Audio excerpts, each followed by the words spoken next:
Well, welcome to The Wrestling Show. I'm Lip Hazlewood, and tonight we're going to take a very cynical look back at the NXT's very special event, Deadline. That's right. But before we dive into the show, a quick shout out to the non-competitors, the glue that holds the building together. First and foremost, the commentating crew, the play-by-play guys, the hosts, and I even call them the narrators of the whole damn show. They're the team of two-time Hall of Famer. And my personal favorite on commentary, it is Booker T, and backing Booker T up, it is the very bipartisan Vic Joseph. And of course, getting all the pre-match interviews and backstage scoops, it's Mackenzie Mitchell. Now, without any further ado-s, let's get on with the show. Now, this is a very special event of NXT.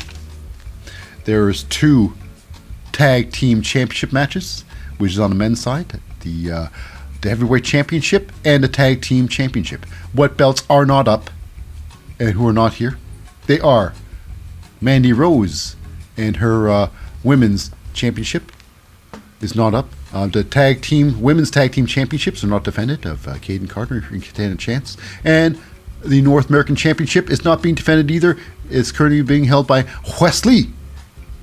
But however, tonight is a very special night because they're unveiling their big new match. It is called the Iron Survivor Challenge. It's true. Now it's an Iron Man match, which means it's a certain duration, and as many pins during that duration wins you the match.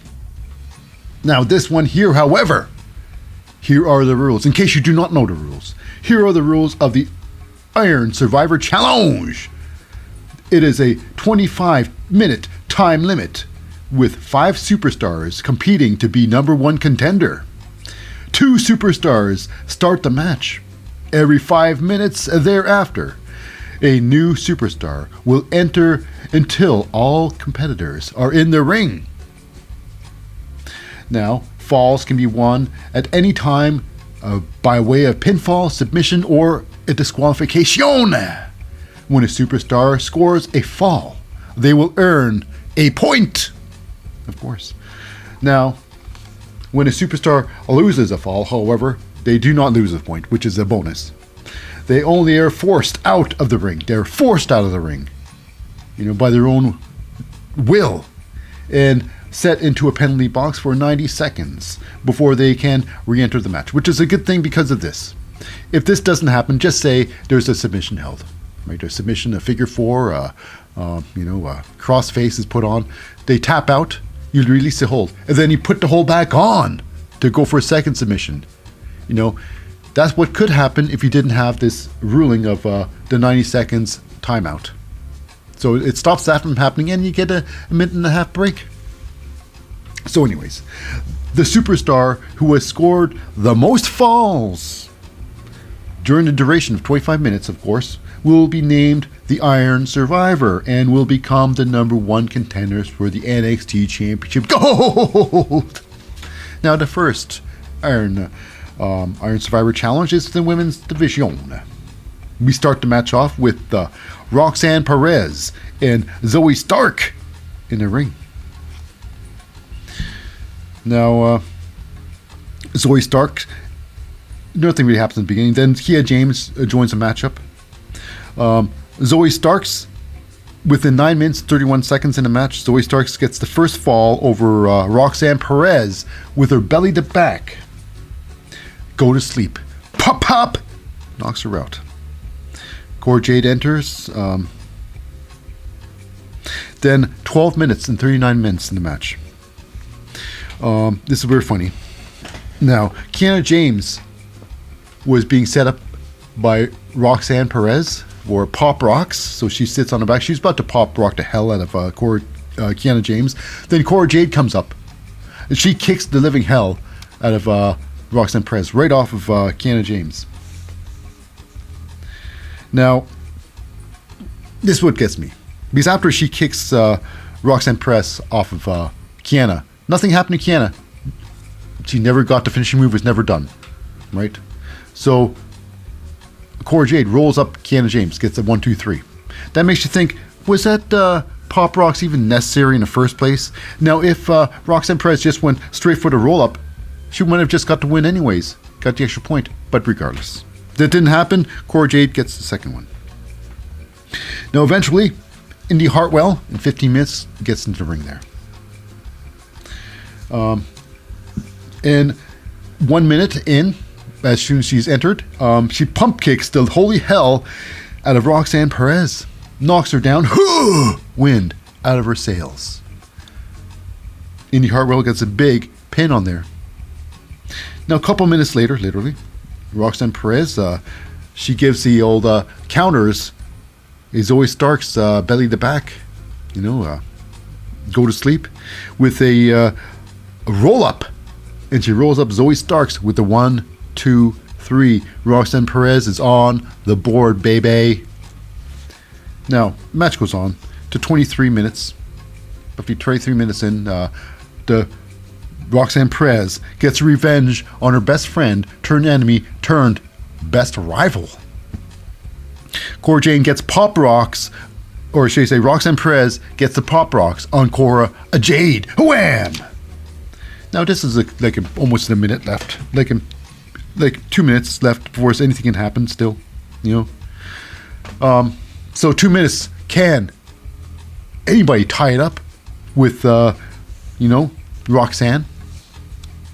Kiana James, she's just not doing that good at all. No wins at all on her side. But here we go. Near the end of the match, it's Cora Jade tries to get a revenge on Roxanne. She gets the DDT, her finishing move on Roxanne, going for the pin. But you know what? When she got the DDT on, Roxanne got thrown a little bit too far. And by the time anything could happen, no pin happened because it was the end of the match. Because there was 2 seconds left after the DDT and it's done. Dunzo! Roxanne Perez, victorious. And excuse me! That's right. Cora Jade does not win. So here we go. Next we go backstage. It's with Mackenzie Mitchell, with Tatum Paxley and Ivy Nile, and basically about the situation, what happened with the Creed brothers. Julius Creed was not cleared thanks to Ivy Nile. She because they said, you were looking at the wrong things. That Ivy directed the trainer to look at his ribs cage rather than wherever he was looking at, and he doesn't clear it anyways. And she said, you know what? I'm not a friend. I'm not in good terms right now, but you know what? They'll get over it. Whatever. It happens. So we have ourselves the tag team champions of Team Casey, Caden Carter, Katana Chance. And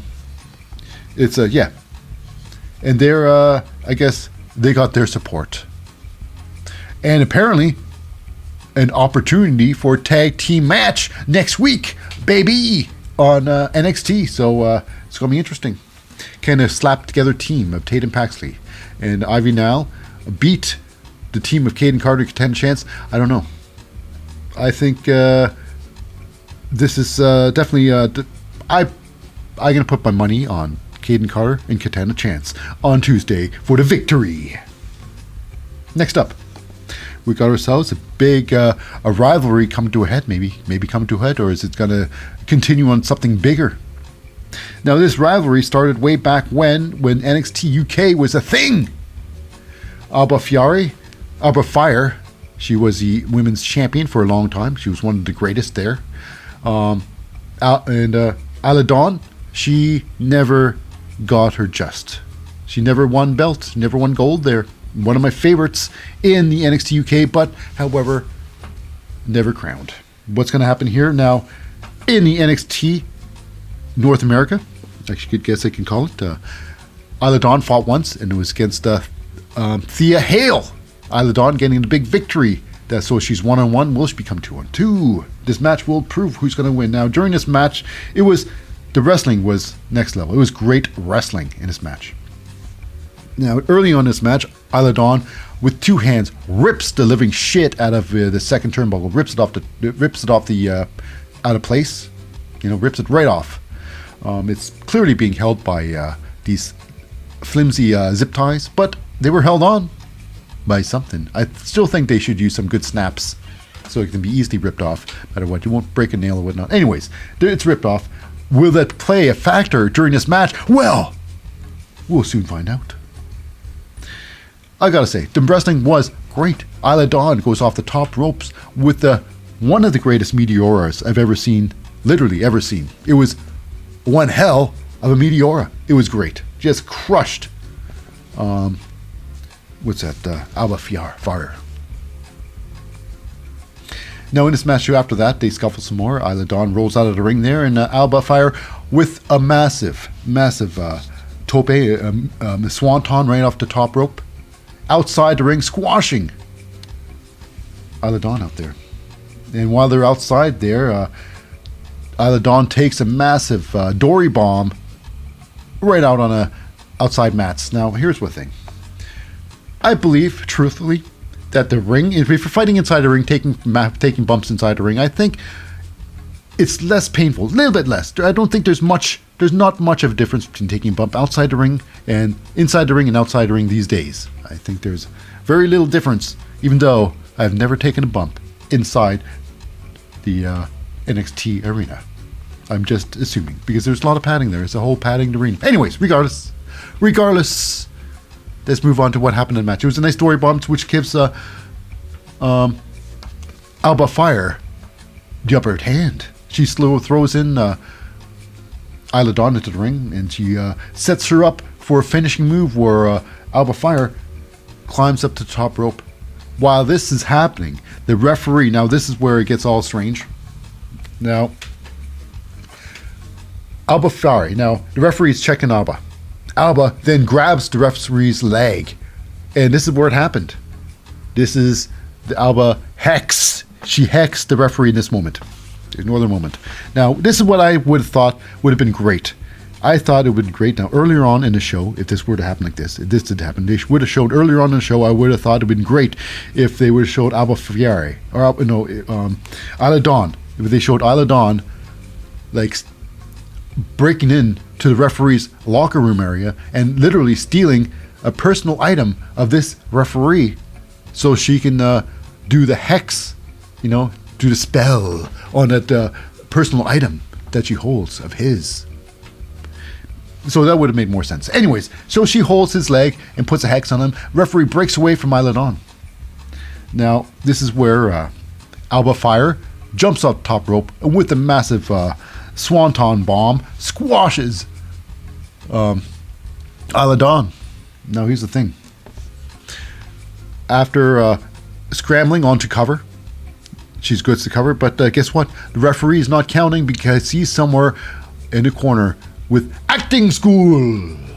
No, not acting school, but he's got like squid ink popping out of his mouth, like, he's like, and he's thinking, oh, thank goodness I went to that method acting school. Oh, credit to me, baby. So he's going down in pain. He's clenching his stomach. He's going down. The referees can't do the count, and the crowd, they don't care about the referee. They want a new referee out there. Too sweet. So they call for a new referee, and sure as fire, a new referee comes in. But before he does, Alba Fire is looking on the referee, see if the referee's okay, and this is where Isla Dawn tries to take advantage of the situation, but doesn't get too much of an advantage because Alba starts beating down on Isla, getting a pin attempt, and while she's going for the pin attempt, actually, a new referee finds his way to the ring and gets a count going, but however, Isla Dawn kicks out. Now, a little after that, Isla Dawn does take advantage of the exposed turnbuckle ring and throwing Alba Fire face first, Hawapo, right into the ring post, turnbuckle ring. After that, she sets up Alba Fiore into an inverted DDT, spinning around, and then with her elbow, and then a splash down, she throws herself down on top of Alba Fire, and then with the 1, 2, 3, this match was a little bit under 10 minutes. It was a very entertaining match. It was a nice match, other than the voodoo at the end. It was a fun. When they did wrestling, the wrestling was fantastic. It was fire. It was dawn-inspiring. So Isla Dawn with a big victory. Now, this is the thing. I have a feeling now that Bray Wyatt's back. He hasn't had a match yet, no match, but I'm thinking that if this is what they're going to do in NXT, I wonder what big spectacles the Bray Wyatt's alter ego is going to be doing in the ring there. It is looks like his vignettes seem like you're watching in The Ring, the movie, The Ring, or what's that, The Grudge, one of the two. Yeah. Anyways, this is the NXT. Let's move on. We move on backstage, of course. It is with Mackenzie Mitchell, with the New Day, Kofi Kingston, and Xavier Woods.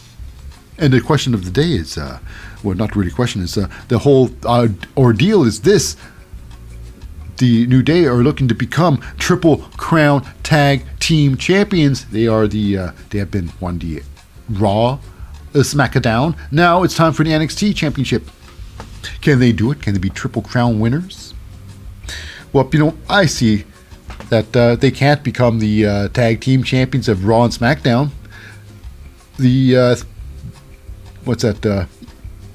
Bloodline, Usos got that thing on lock, even though they have defended it 2 times this week alone, but it's still unlocked for a little while longer, I think. So they're going for more gold where they can get it. They're getting gold where they can get it, and this is NXT. So the match is this.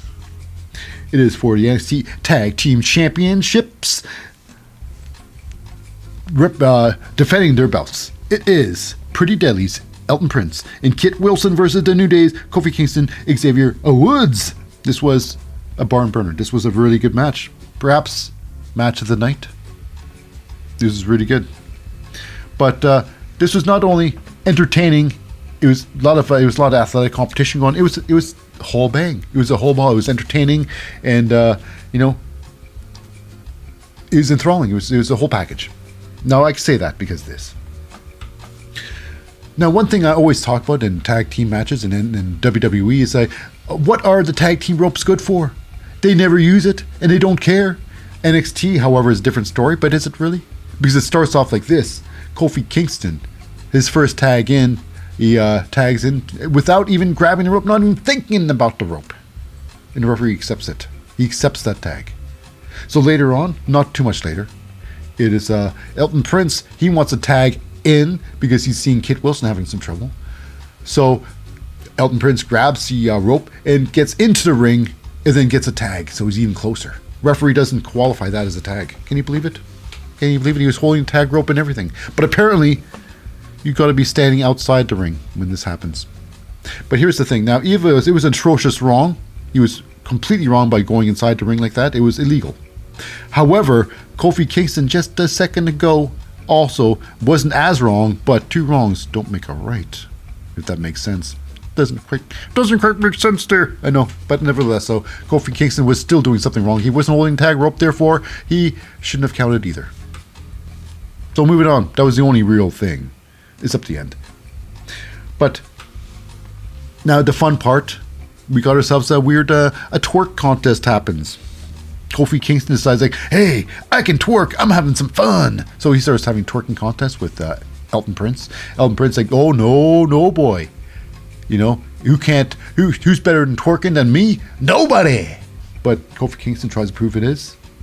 But anyways, we got to a point where we had Kit Wilson and Xavier Woods in the ring there, scuffling on the ground there, and we have Elton Prince come into the ring, try to help out some Kit Wilson, but it's Kofi Kingston jumps in the ring there and then blasts Elton Prince with a forearm shot, where this one here, Elton Prince gets rolled out of the ring, which starts the fiasco, the situation that's going to happen. There's going to be this huge spot, the belt spot that's going to happen with the Elton Prince coming into the ring. Now he sets up with one belt. He slides to his partner, Kit Wilson. Now before he's sliding in there, the referee gets Kofi Kingston, and referee's determined that Kofi Kingston gets out of the ring. Now, Kofi, however, he's determined not to go back out. He is arguing with the referee. So they got this shtick going on, the referee and Kofi Kingston. They're entwined with a verbal battle, and the referee his world is Kofi Kingston for the longest time, because he has to for this bit to work. So yes. Now, Elton Prince slides the belt into Elton Prince slides his belt into Kit Wilson. Elton Prince slides into the ring himself, and then he tosses his belt to Xavier Woods, and then falls down like he got hit by the belt. Now, while this is happening, the referee is still in his own world with Kofi Kingston. So this is still happening now. Xavier Woods has the smoking gun, right? And then Xavier Woods, what you gonna do? You can't throw it back to Elton Prince. So he sees Kit Wilson there, and he throws the belt to Kit Wilson. And then Kofi takes the fall, like he got hit with the belt. But right this time, still, the referee is still in his own world, doesn't see anything that's happening. This is a little length of time that's happening. So Kit Wilson has the belt. Xavier Woods on the ground. Kit Wilson with the smoking gun. What's he gonna do? Why? Elton Prince stands up, and Kit Wilson toss it, the smoking gun to his own partner. Elton Prince. So when he throws it, Kit Wilson then takes a bump. He falls down like he got hit, which is weird. And then this is where it gets even stranger. When Kit takes a fall, Kofi Kingston grabs a rep and tosses him towards the turnbuckle. No disqualification there for some reason. No disqualification there. So now, here's where it gets weird. Elton Prince tosses the belt to Kofi Kingston. Elton takes a bump. Falls down like he got hit. And then this is where it gets strange. Now, Kofi Kingston has a belt. Kofi Kingston decides to throw the belt down amongst all of them and then take the bump himself. So they're all down, like they all get hit by hammers. The referee finally turns around like, "Hey, what's going on here? I was in my own world for way too long there. Wait a second. I'm in a wrestling match. I'm a referee." That's when it dawned on him the truth about the matter. It's so ridiculous. He gets a belt, one of the belts, he dumps one of the belts out because he just sees the one belt. However, while he's dumping the belt, behind him, it is Kit Wilson grabs the second belt and then dumps that belt on top of Xavier Woods' head. This is where, theoretically, the happy, good days, this word would end on a good day. Kit Wilson would get the pin on Xavier Woods, and none would be wiser. But however, the match continues because Xavier Woods kicks out of the title shot to the head. It's true. Now, Pretty Deadly feel they got one more opportunity at this, and Kit tags out. Elton Prince tags in, and this is where they set up Xavier Woods for Spilt Milk Baby. However, Kit Wilson hits that ropes, and Kofi Kingston drags him outside the ring. While he's outside there, it is trouble in paradise, baby. Kofi Kingston knocks the holy hell out of Kit Wilson. In the ring there, it is Elton Prince tries his best against Xavier Woods, but however, he is eventually put on his knee like a so, for the torture rack, so to speak, on his knee, And then this Kofi Kingston chimes on the top rope, and with a coup de grace, stomps the holy hell at the very festively dressed, of course, Pretty Deadly. I gotta say, Kofi Kingston's been around the business a long time, doing a lot of gear change, and what's with those, sneakers in the ring? Come on now. I don't think I've ever seen, a lot of Usos wear sneakers too, but I never seen a basketball player wear wrestling boots in a ring. I never seen it happen. Never seen it happen. If it does happen, it's gonna be a lark. But anyways, with the match being over in 14 minutes, Kofi Kingston and Xavier Woods of the New Day become your Triple Crown Tag Team Champions. The champions of NXT. Period.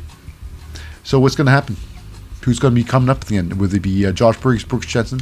Idris Nofe, Malik Blade, Shizm, or should I say, the Dyads, I should say. Who knows? Who will it be? Who will it be? Anyways, we go backstage, and it's with Odyssey Jones, Idris Nofe, Malik Blade, and meeting up with Caden Carter, Katana Chance. Now, they all have one thing in common in today's special deadline. They got nothing to do today. They got no match. So basically, Katana Chance and Caden Carter is like, hey, we're doing nothing today. Let's go and partay. And they're like, hey, that sounds a good idea. We meet you at the car. So let's go. Let's go, brothers. Now, here's the thing. Malik Blade. Wow. He's got something fresh on him again. Either a brand new sweater vest, or perhaps got his father's properly fixed. Maybe got it fixed up. It didn't take much, I don't think, to fix that sweater. It wasn't terribly broke. It could have been repaired, easily repaired. But regardless, I think Malik Blade's confidence, weirdly enough, comes from a tightly fitted, a very well fitted sweater vest. So they're going out to celebrate, and the Malik Blade with a brand new, his superpowers are back, I guess. Malik MSVB, Malik Sweater Vest Blade. Anyways, moving on. We got ourselves some toxic attractions. Gigi Dolan, JC Jane, I know, they're really ridiculing Caden Carter, Katana Chance over the fact that they're giving Ivy Nile and, Tatum Paxley title opportunities on Tuesday. So they're like, what you gonna do? That's ridiculous. Why are you giving them we can easily beat those two. Anyways, they're talking trash against Tatum and Ivy. And guess what? Attack mode on. Ivy and Tatum attack Gigi and JC. Now here's where it gets really funny. I thought it was hilarious. It was Ivy Nile trying to get JC Jane and throw her into the moving crates. But it's clumsy old Ivy Nile. She trips on her own feet, apparently. And she falls head first into the packing crates herself. Was there supposed to be a reversal there that didn't happen? That maybe there was supposed to, that didn't happen, like I said, that I repeated myself. But anyways, it was just hilarious. JC Jane didn't start beating up Ivy Nile. Anyways, the next match, it is, of course, the Iron Man, the Iron Survivor Challenge, the men's division. Now, it starts off with JD McDonough in Axiom. Now, after 5 minutes in, Carmelo Hayes gets into the ring. Now, when Carmelo Hayes gets in the ring there, he eventually, they all get, it's a three-way. It was pretty intense. People getting thrown and smashed on top of each other. And eventually came Carmelo Hayes grabbing DJ McDonough. And then with the massive suplex cutters him right on top of Axiom. That's right. And then it's 7 minutes in. Carmelo Hayes gets your very first pinfall on top of course, Axiom. Eventually, Grayson Waller gets to the ring. And when he gets to the ring, he started off, it was on a ball of fire.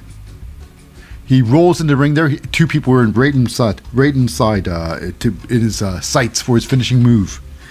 With a combo move, he rolls in. He gets Axiom into a bulldog, and he gets Carmelo Hayes into the cutter. So double move, incredible. So here we go. 10 minutes and 13 seconds in. He gets a pin, an Axiom. And then right after that pin, Axiom is going to the penalty box. He rolls right on top of JD McDonough. And gets a 1-2-3 on JD. That's right, in 10-17 in. So that's right. Grayson Waller with 2 quick victories. Now here's the thing that's really strange. Grayson Waller slides outside the ring. Now, as far as I know, who does not have the inside, as far as I know, it was Booker T. as far as I know, he is a fan of Grayson Waller. He sees nothing but good things in Grayson Waller's future. He sees nothing but good things in his skills. He has not a bad thing to say about Grayson Waller. However, Grayson Waller is not a big fan of Booker T. It's not the first time he had confronted Booker T. But this time he talks about, he says, now who's in your fave 5? A bitch? A bitch? Wow. Now, I don't remember Booker T ever shitting in Grayson Waller's cornflakes, but it might have seemed like that might have happened. A lot of spite and rage in there. Anyways, we move on to what happened. Now in here, it's Axiom. She gets the Hurricanrana roll up on Grayson Waller once he comes in the ring, and it's a big victory win for Axiom. He gets a point there for Axiom. So yeah. So after that, we got ourselves now JD McDonough tries to do the inside suplex attempt on Axiom. And then Axiom with a massive poison Rana on JD McDonough. And then finishing off JD McDonough with a massive golden ratio kick. Grayson Waller not even in the penalty box when this happens. So it was huge. So yeah. So 2 quick victories for Axiom. Very impressive.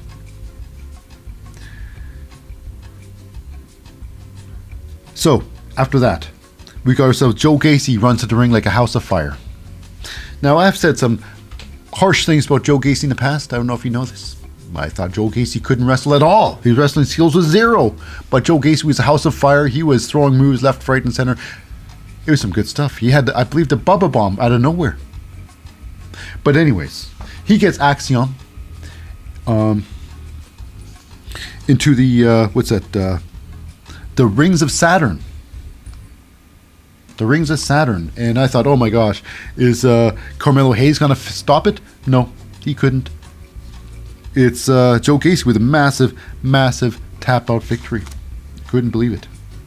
And then after that, Joe Gacy goes for the upside down. His upside down, lariat. He hits the ropes upside down, handspring, bounces back with the spinning lariat onto Carmelo Hayes, who takes a massive, massive bump and oversell on that one there. And then Joe Gacy gets a second victory. How about that? 2 in a row, just like that. Now, our 8th victory in here, it goes to Carmelo Hayes, finally. He goes back on the boards with the massive cross face against Grayson Waller. Grayson Waller eventually taps out to this massive move. Now here, the end move here, end part. Now, I think it was really funny during this match here. Now, JD McDonough did not get a single pinfall victory at all. Now, he did try to get one. He did try to get a pinfall victory on, Grayson Waller. But everybody else stopped it. And then it was a 4-on-1. They all super kicked JD McDonough in the face.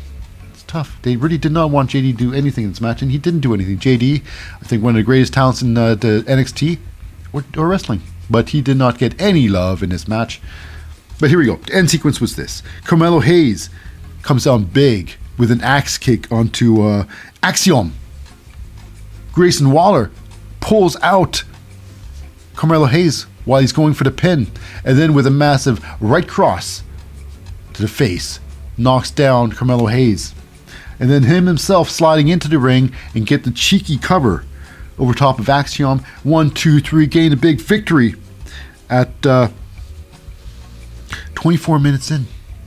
So it's under 4 minutes now in the match. And all went hell, and Grayson Waller was, you knew it, Grayson Waller was doing a running around, making sure that nothing really happened.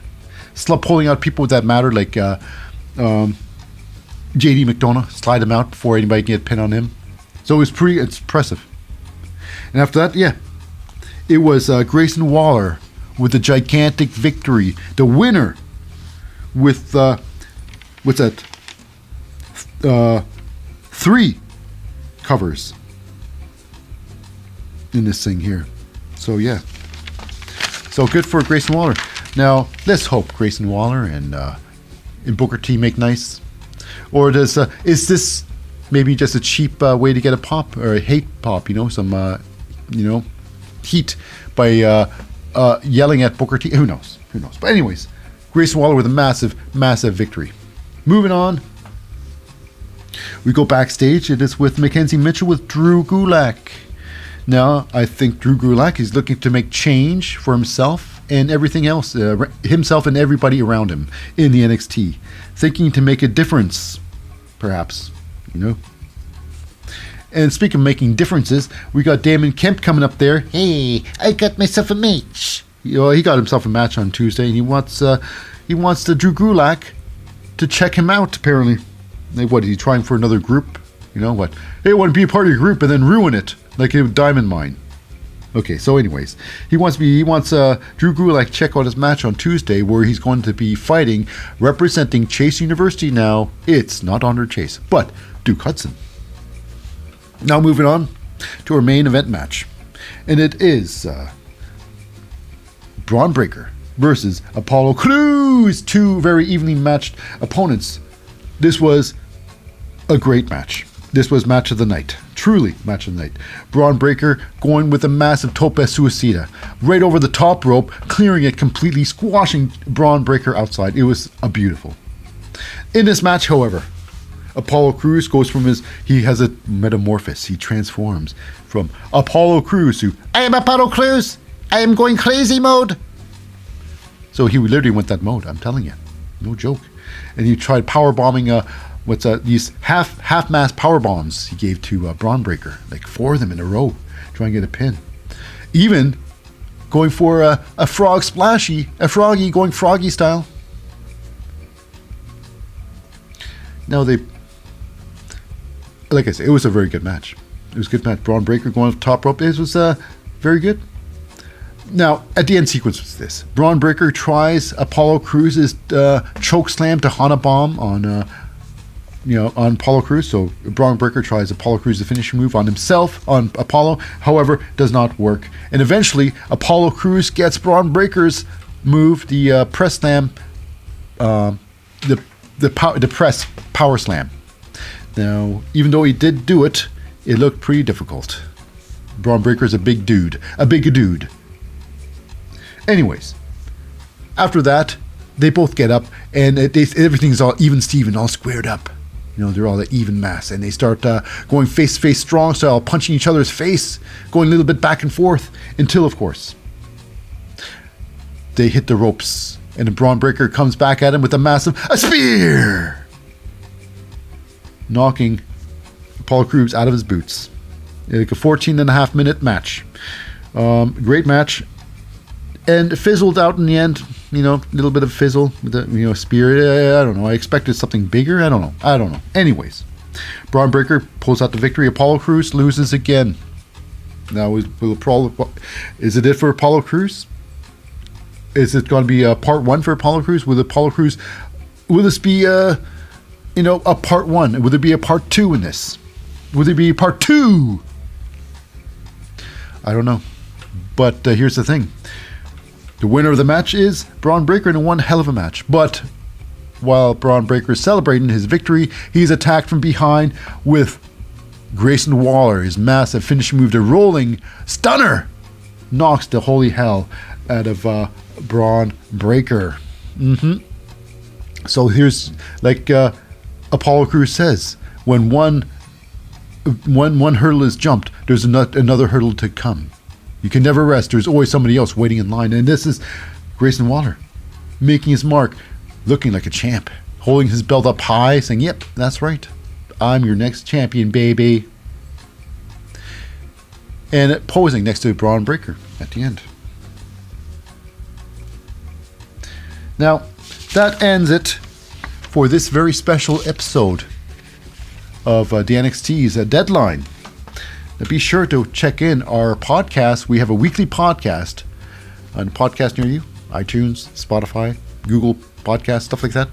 Check it out. It's called The Wrestling Show. We're out every Saturday, so see you then. Bye-bye now.